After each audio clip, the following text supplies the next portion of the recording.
बताइए, आपने कभी अखरोट की चटनी की ट्राई की है या आज पहली बार ट्राई कर रहे हैं?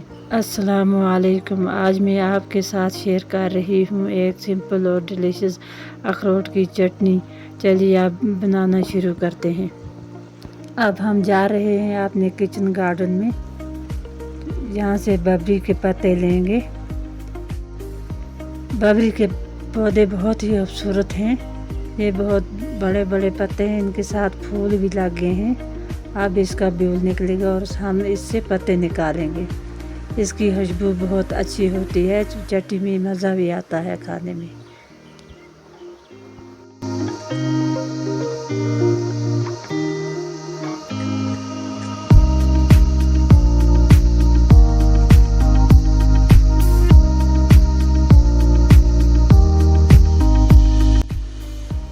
बबरी के पत्ते हमने निकाल लिए।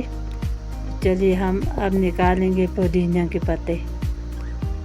पुदीना भी बहुत अच्छा है, यह अपने घर का पुदीना है और इसका टेस्ट भी बहुत अच्छा होता है। हमने हर चीज़ अपने घर की उगा के रखी है।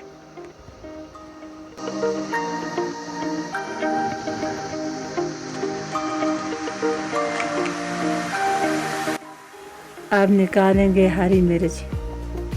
3-4 हरी मिर्च हम निकालेंगे।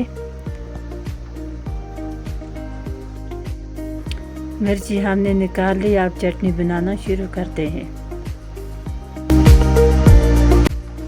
पहले हम पीछे से इसको तोड़ देंगे, सबको एक एक करके, और अब चाकू से इसके छोटे छोटे पीसेस बनाएंगे। अब कूट लेंगे इसको। मिर्ची हमने कूट ली है। अब इसमें हम अखरोट डालेंगे। अखरोट को भी कूटेंगे। अखरोट कूट के तैयार हो गए हैं। अब हम इसमें एक अदरक का पीस लिया है, उसको ऊपर से साफ़ करके रखा है।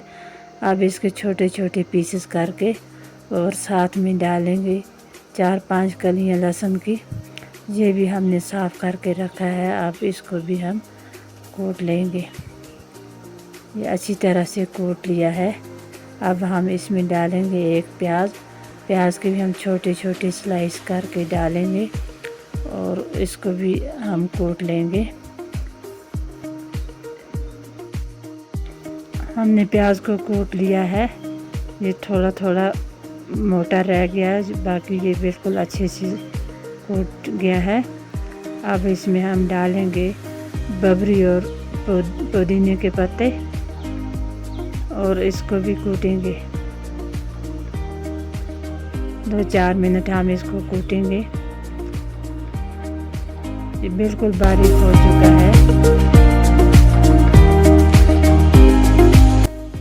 अब हम इसको एक छोटी चम्मच के साथ इकट्ठा करेंगे। इकट्ठा करके अब हम इसमें टेस्ट के हिसाब से नमक डालेंगे और फिर इसको मिक्स करेंगे चम्मच के साथ। ये अच्छी तरह से मिक्स हो गया है।